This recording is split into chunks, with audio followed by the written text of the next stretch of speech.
அஸ்ஸலாமு அலைக்கும். இன்றைக்கி விறகுடுப்பில் ஆசைப்பட்டு ஆக்குறேம்மா. கேஸ் வந்தால் கொஞ்சம் லீக்காக வெட்டிக்குது. அது என்னென்னு தெரியல. கேஸ்காரனை கூப்பிட்டு தான் பார்க்கணும். யார் வீட்லையும் கேட்டால் தரத்தான் கொஞ்சம் இன்ட்ரெஸ்ட் இன்றைக்கி ஆக்கி பார்க்கணுண்டு. அதனால் சுரைக்காய் பருப்புலாம் போட்டு இறாலெலாம் போட்டு சுரைக்காய் ஆக்கிக்கிட்டு இருக்கிறேன். மீன் ஆக்கிட்டேன். ரசம்,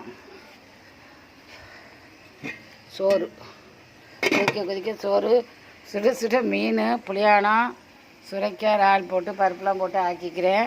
எனக்கு இது ரொம்ப இன்ட்ரெஸ்டாக ஆக்கி நினைக்கிறேன் மனசில். அதாவே அந்த காலத்து தாய்மாரோ பாட்டி பூட்டி யாராக இருந்தாலும் அவளுக்கு எல்லாம் நீ சொர்க்கத்தை கொடுத்திப்பா.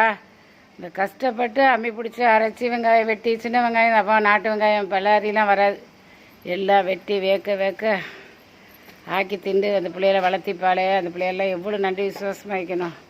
தங்கு தடை இல்லாமல் சொர்க்கன்ட்டார் அந்த ஒரு சோறை ஆக்குறதுலேயே. இதுக்கு மத்தியில் இன்னும் எவ்வளோ வேலையாக்கி தண்ணி மெத்தி, துணி கழுவி, துண்டு கழுவி, அடிக்கிறதுக்கா பிள்ளைக்கு மோண்டு பேண்டு கழுவி, அது வேறு கஷ்டப்பட்டுப்போ. அது போக மேல் மிச்சமாக இந்த ஒரு சோறு ஆக்குவலைக்கு தான் இவ்வளோ நேரம் கஷ்டப்பட்டுட்டேன். எல்லாம் அரைச்சி ஆக்கி எல்லாம் வச்சு இருந்தும் மிக்சியில் அரைச்சோம். அப்போம்லாம் மிக்சிலாம் இருந்துக்குமா கொஞ்சம் கொதிக்கணும். மீன் பாருங்கள், மீனை வச்சுட்டேன். இந்த விரவுல எக்ஸ்பீரியன்ஸ் கிடச்சிக்குது. இந்த பாலை தான் நல்லா எரியுது மற்ற விரவை விட. விரவாக வச்சனே அதெல்லாம் அவ்வளோ எரியலை. இது அழகாக நின்று எரியுது. இதில் ஒரு கிடச்ச ஒரு கிஃப்ட்டு எங்கள் சாந்தி தான் எங்கே தான் பறிக்கிட்டு வந்தோ தெரியல, பறிக்கிட்டு வந்து வச்சா. இதே சோறாக்கணுண்டே கொண்டு வந்தேன். அழகாக்கிற இன்ட்ரெஸ்ட் ஆகிக்கிற அதான் அந்த காலத்து ஆட்களுக்கு அது ஒரு இதாக உள்ளதாக போச்சு. இப்போமா ஆக்குறோம், ஆக்கத்தான் செய்கிறோம். இன்னுமாவே யாரப்பே மிக்சியில் தேங்காய் அரைச்சி கடைக்கு போகாமல் வீட்டுக்கு கொண்டு வந்த மீனை ஆக்குறோம். அந்த நாளில் ஒரு பிள்ளை புடவைகளுக்கும் ஒரு பிள்ளை சட்டைகளுக்கும் அவ்வளோ ஆக்கி திண்டாப்பிள்ளைக்கும் இதுக்குள்ள என்ன கஷ்டப்பட்டோம்லம்மா. அந்த பொருளாதாரம் குறைஞ்ச ஆட்கள்லாம் இருந்து இப்போது பாப்பா அந்த கேஸை பார்க்க ஆளை கூட்டிகிட்டு வந்துடு. இப்போ கேஸ் 3 நாளாக இல்லை சொல்லாமல் இருந்தீங்க, அதனால் வரையிலட்ட உடனே வந்துடும். எக்ஸ்ட்ரா சிலிண்டர் இருக்கத்தான் சரி, அதையும் எடுத்து வைக்காமல் இருந்துட்டேன். சின்ன சிலிண்டர் வச்சு தான் ஆக்கி அரைச்சி திண்டேன். 2 நாளாக வெளியிலேருந்து வந்துடு.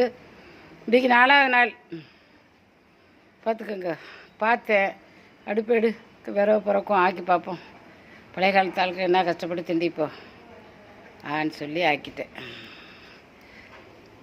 அந்த ஆட்களுக்கு துவா கேட்டுக்கிட்டே இருக்கு. நல்லாவே அவளுக்கு சொர்க்கத்தை கொடு என்ன கஷ்டப்பட்டிப்போ. தீப்பத்தி எரியிற ஒரு லுக்காக தான் ஆக்கிடு. கொதிக்கும்போது அது ஒரு லுக்காக ஆக்கிறேன். ஆனால் நான் எரிச்ச விரவுலே கடைசி அந்த என்னதுன்னு சொல்ல பாலை இதுதான் மாஷால்லாம் அழகாக ஒன்று போல் எரியுது. அது முருங்கைக்கப்பு மாதிரி பெருசாக கொண்டு வந்து அதெல்லாம் அவ்வளோ எரியல. கொண்டு வந்து அவ்வளோ காலி அடி இவ்வளோ அள்ளிக்கிட்டு வாரியே, இவ்வளோ எனத்துக்குண்டேன். அவ்வளோ புழங்கி பழக்கத்தினால சொல்லிட்டோம்மா போங்க இது எனத்தை காணுண்டா. சரியாக தான் போச்சு, ஆக்கி முடியுது எல்லாம் சரியாக போச்சு. வரவு நாள் இல்லாகி இந்த சூழ்நிலை நம்மளுக்கு தெரியும். அந்த ஆள் நம்ம இதெல்லாம் வச்சு ஆக்க மாட்டோம்மா. வெள்ளை விரவுல எடுத்து ஆக்குவோம். இப்போ ஆசைக்க வேண்டிய ஆக்குறேன். பார்த்துட்டு எப்படி மீன் கொதிக்கும்போது பார்த்தா ரொம்ப அழகாய்க்கும். லைக் பண்ணுங்கள், ஷேர் பண்ணுங்கள், சப்ஸ்கிரைப் பண்ணுங்கள். அஸ்ஸலாமு அலைக்கும்.